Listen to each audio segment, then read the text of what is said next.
Hi, ibang format namin this week. Since we're actually both sick. We've been sick for the past couple of days. So hindi kami masyadong pwedeng lumabas. So we thought we might as well just create a video of something that we are passionate about. In this case, ito ang Pokemon cards. We've been very addicted to them in the past few weeks. We've been buying a lot of cards. So we thought we might as well just create a video to share our passion. I've also checked online and apparently, walang Filipino video teaching other Filipinos how to play Pokemon. I know there are like English American videos teaching how to play Pokemon cards. But then again, iba pa rin kung sariling like language is being used to actually teach how to play Pokemon. So I think it's really good to create this video too. Hopefully it is. Okay, so Pokemon, how do you play? Sorry, it's DJ.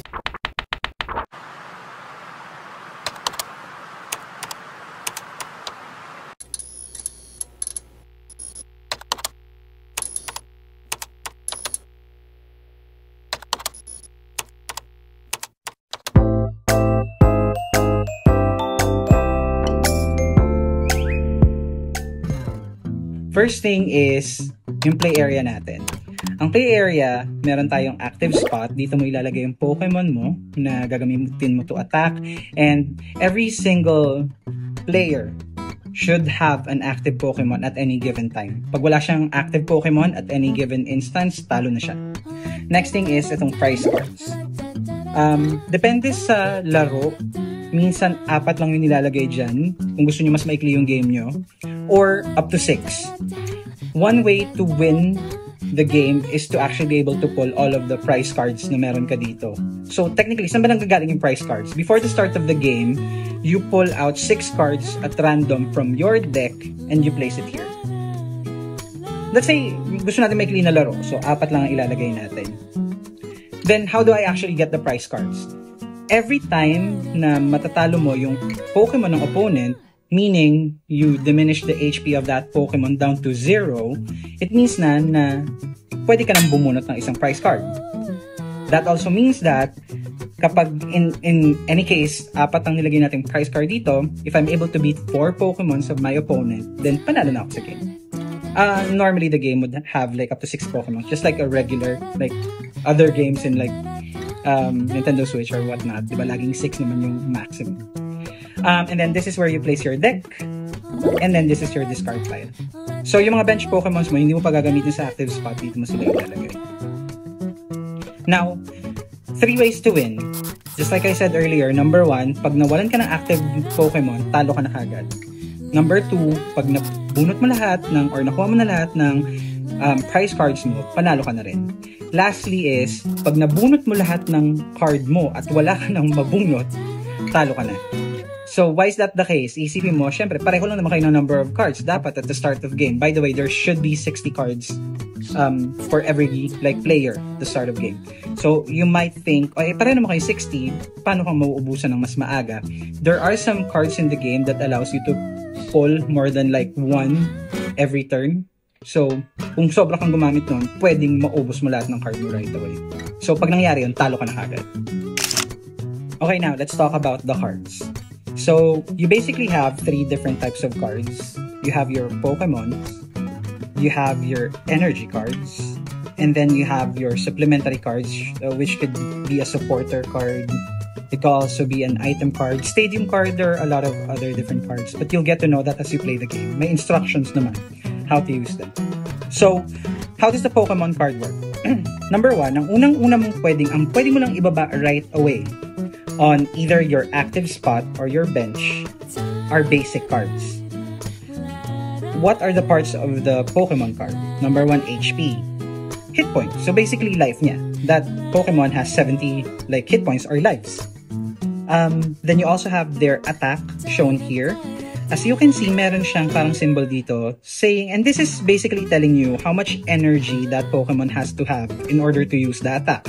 In this case, merong energy dyan, but it does not really tell you exactly kung fire element ba siya or like dark element, unlike other cards like this, which specifically shows you kailangan dark energy, just like this one. In this case, kung ganyan na nakikita nyo, it means that any energy card could be attached to them, and that's fine. So in this case, may isa akong energy, again, regardless of what type of energy, pwede ko nang gamitin tong attack na to. So both of these are basic Pokemons. So in this case, kung meron lang akong isang energy card na naka-attach kay Zoroark, it means that I can only use Ram. But if I have two cards, in this case, one is Dark Energy plus any energy of any kind, then that means that I can use Rear Kick. Mas mataas na yung attack damage. Another Pokemon card is yung Evolution card. As you can see, Linoone is an evolution of Zigzagoon. Ibig sabihin, kailangan meron muna akong Zigzagoon sa aking play area, and then I can evolve that Pokemon into Linoone. And this also means na mas mataas, since evolution na siya, mas mataas na yung mga attack niya. That also means hindi ko na magagamit kung ano man yung mga attack ko on the previous base Pokemon. In this case, I would have to have any two energies para magamit yung attack niya na 60. Yes, mas mataas, pero again, mas mataas na yung requirement. You also have these supporter cards. For example, you have this supporter card na pag binaba mo siya, automatically may heal mo yung 70 damage on any Pokemon that you have here. Or other supporter cards like this. Pwede kang mag-search sa deck mo ng up to 2 basic Pokemon or up to 2 basic energy cards, reveal them, and then put them into your hand. Para hindi ka na kailangan maghintay na madraw mo sila. Baba mo to, pwede kang kumuha ng dalawa, lagay mo sa kamay mo. And then, as you can see here, isa-shuffle mo yung deck afterwards. And then you also have like these item cards. Of course, they all have different rules. So you just have to read them and understand how to use them. So let's talk about the actual gameplay. So paano nang umaandar yung game? Nakalista naman lahat ng actions that you can do on your turn. Okay, so how does the game start? At the beginning of the game, both you and your opponent will draw 7 cards. If there's no basic Pokemon in your hand, kasi kailangan, di ba, bago mag-start yung game, dapat may basic Pokemon ka na ibababa. Kung walang basic Pokemon dito, ang tawag doon, mulligan, and you have to put all of your cards back to the deck and shuffle it until you're able to have a hand na merong basic Pokemon. Kuha tayo ulit ng 7. But of course, you have to show your opponent na mulligan nga yung nabunot mo. Just to prove to them na hindi ka lang nandadaya. Okay, in this case, may mga basic Pokemon tayo. Meron tayong Zigzagoon na mag-evolve into Linoone. Meron tayong Zoroark. And then we have other cards here. So, at the beginning of the game, I need to, well, both you and your opponent would need to determine who goes first. So, i-call nyo syempre kung heads or tails, at kung sino ang tama, siya yung magde-decide kung gusto niya ba maging una o pangalawa, bahala kayo. So, let's say, tinawag ko heads, eh hindi ako tumama, so in this case, yung opponent kayo magde-decide kung mauuna ako o pangalawa. So, assuming ako yung unang maglalaro, magbababa muna ako ng mga active Pokemon ko.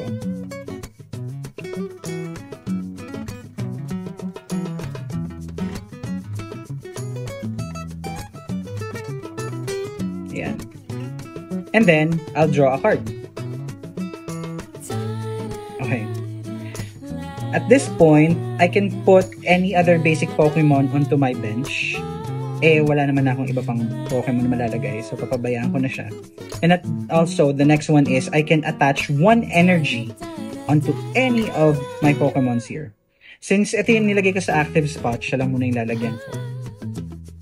It means na pwede siyang, since hindi naman kailangan ng kahit anong, it means that since kailangan na ng isang energy to be able to do ram, then this Pokemon is now able to attack. Pero hindi pa ako a-attack. Then the next part is you can evolve any Pokemon. I-evolve ko si Linoone. But here's the thing, since ito yung unang round, essentially ito yung round na binaba ko siya. So hindi ko pa pwedeng i-evolve to right now. It has to be on the next turn. So, basta remember that, kung binaba mo pa lang siya ngayon, hindi pa siya pwedeng i-evolve, the turn after that is when you evolve it.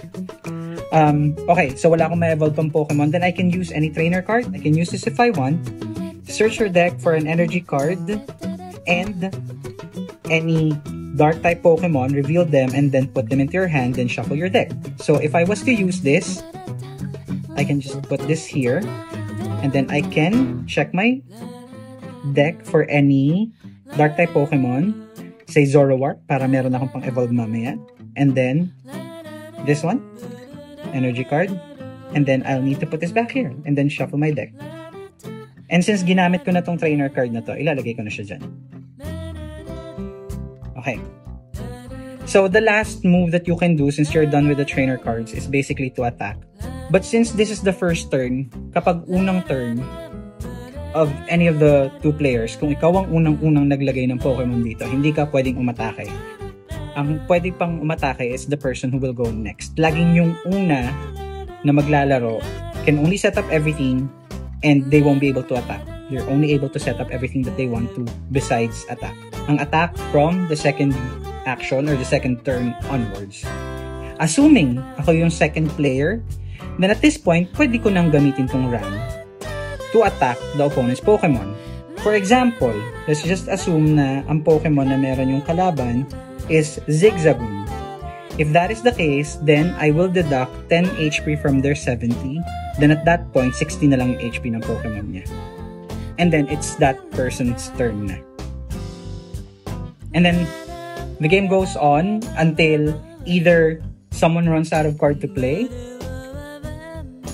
someone runs out of Pokemon to use, either bench or active, or you run out of prize cards.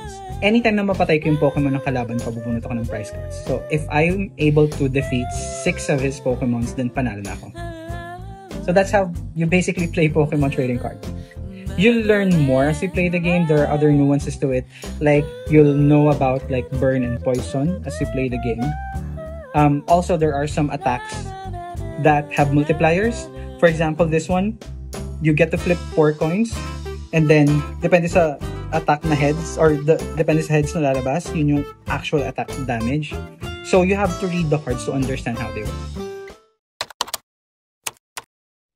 Okay, let's play. So, magta-toss tayo ng coin para kung sino mauuna. Heads or tails ka? Tails. Tails una ka. Tails, pangalawa. Okay, so una ako. Hindi. Una ka? Oo.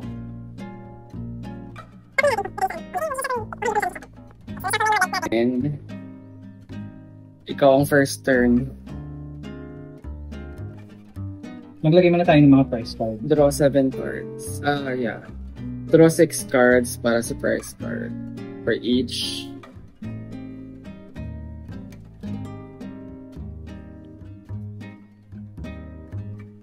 One, two, three, 4, 5, 6.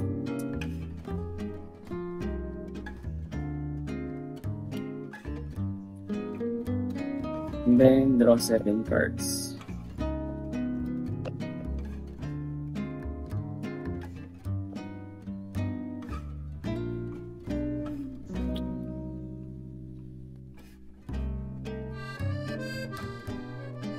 Kuha na rin ako ng 7 cards.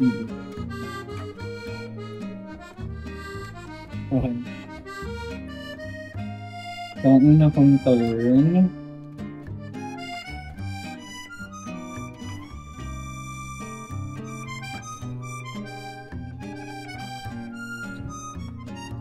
Okay. Sure for this.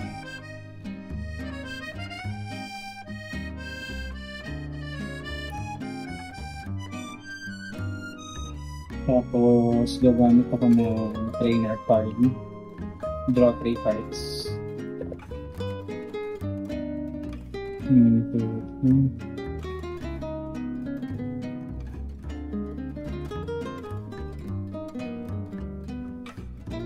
Okay, yun muna.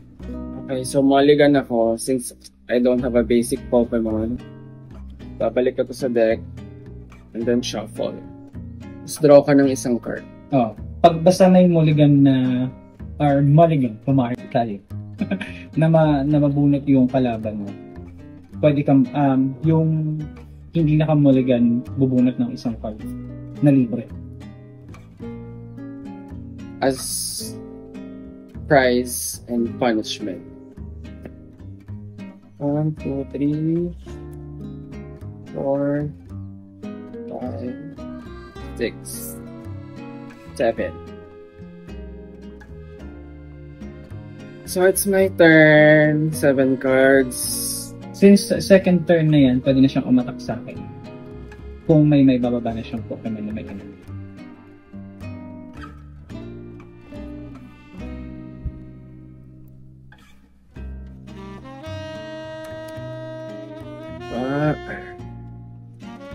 Bench. And bench. Then energy. So I attached an energy to my routes. I'm going to attack. Opponent is now confused. Okay.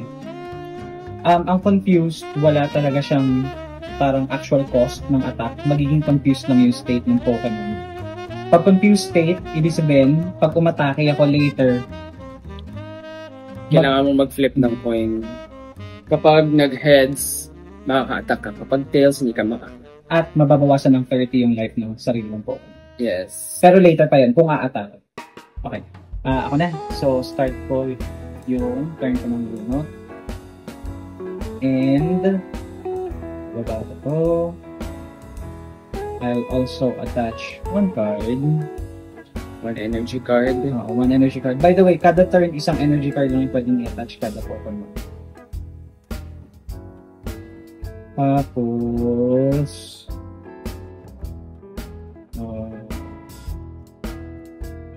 gagamit ako ng trainer card. Search your deck for up to 2 basic Pokemon or up to 2 basic energy cards, reveal them and put them in your hand. Tapos isa-shuffle yung deck. So, hanap ako dito ngayon. Pwedeng 2 energy, pwedeng 2 Pokemon.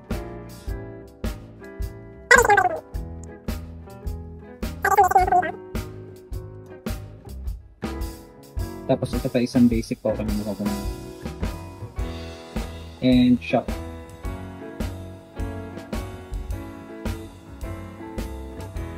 Okay, balik ito. And atapusin na yan. Kailangan ipakita. Part siya ng rule nun. And I'll try to attack. Ang attack ko, 1 at 10 lang. Pero since confused nga siya, kailangan kong ang laki naman lugi ko. 30 yung balik sa akin. No? Pero sige, try natin. Okay, so minus 10. Damage counter, minus 2. Okay. At since na hindi na balik na siya from confusion. My turn. Draw 1 card.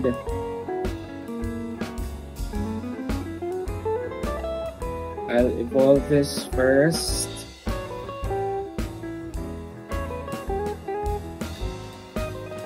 Then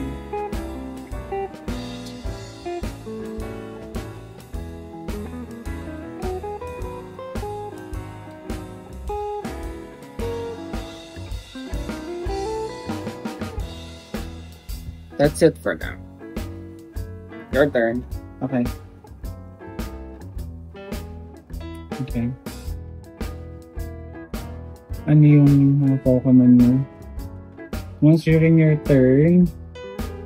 Okay.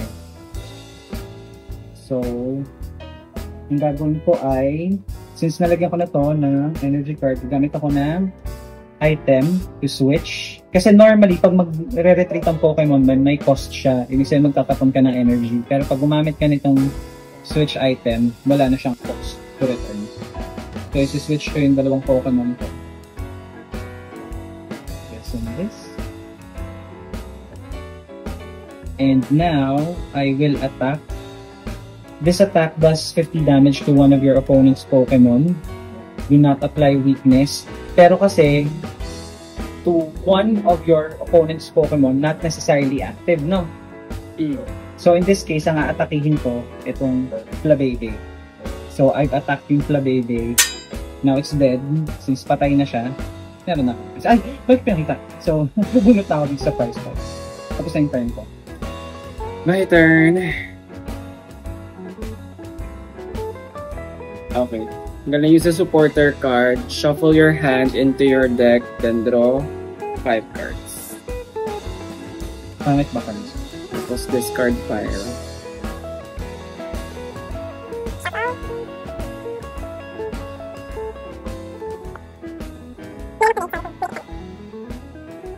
Then, draw 5 cards.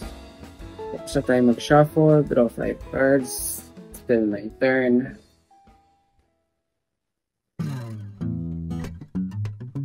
Okay. Ito natin to.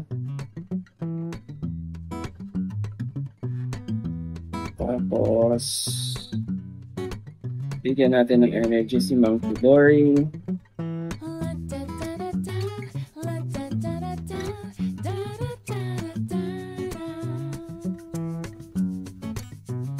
Okay. And then, I'm gonna use Monkey Dory's ability. Once during your turn, if this Pokemon has any dark energy attached, you may move up to 3 damage counters from one of your Pokemon to one of your opponent's Pokemon. So I'm gonna move here. That's the end of my turn. Okay.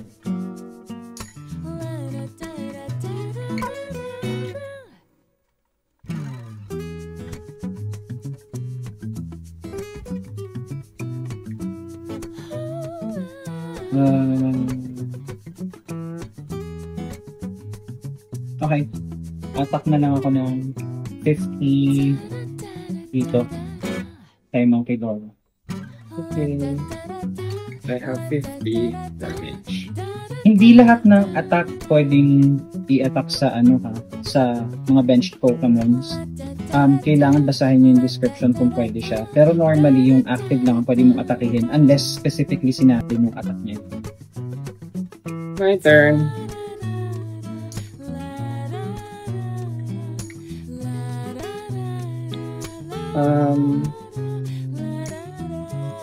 A-attach ako ng energy dito. Okay. Gamit muna ako ng ability. So, transfer tayo ng 3 damage counter. So, 20 na lang damage nito. Tapos, ito ay magiging 40. And then, atakihin ko ito. That's 30. So, 70 ang damage nito. Okay. 70? Oo. Ayan, okay. My turn. Okay, ito. And in this case, since kompleto na yung tatlo, mag-energy blast, magpa-fire blast na ako. Hindi ko to pwedeng i-assign sa mga bench. Active Pokemon lang. So, patay na to, but I also need to discard one energy. So, Patay na kasi 120 yung damage and then 90 lang yung HP nito. pero, part ng attack na to is to discard an energy. So, that's the end of your turn? Yes. Right? Okay. Then I use this. Search your deck for a basic Pokemon and put it onto your bench. Then shuffle your deck.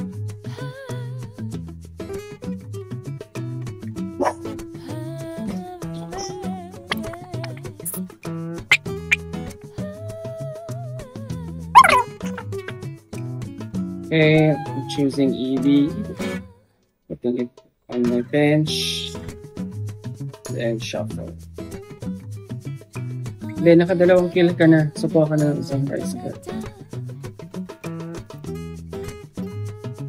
Shuffling my deck.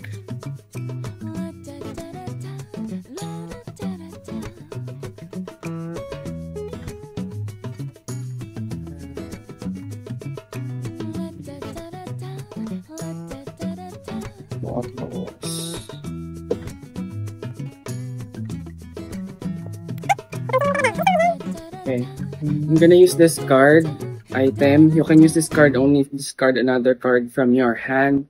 I'm discarding this. And then I will search for 2 basic energy cards. Reveal them and then put them into your hand. Running mo. 1 psychic energy. 1 dark energy.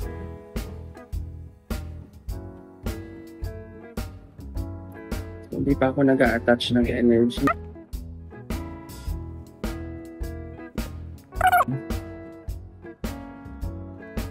I'm gonna use this na lang muna.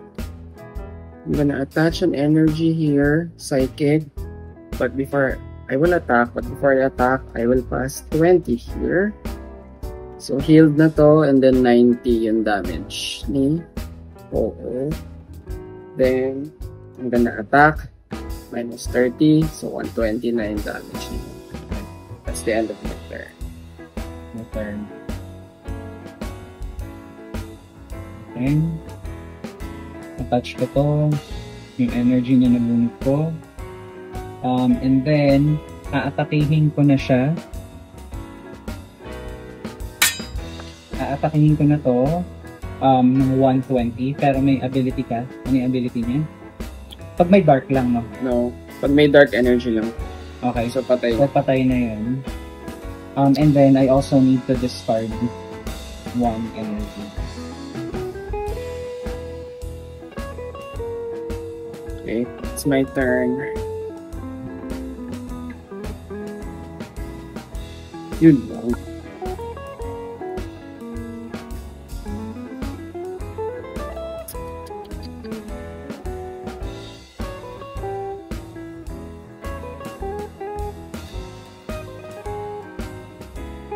Wala. Okay. My turn. I'm gonna attach another energy.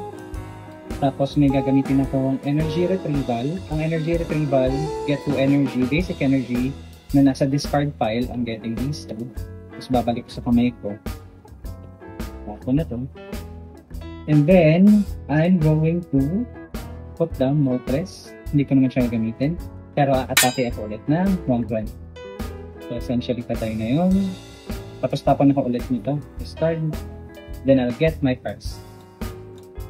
It's my turn.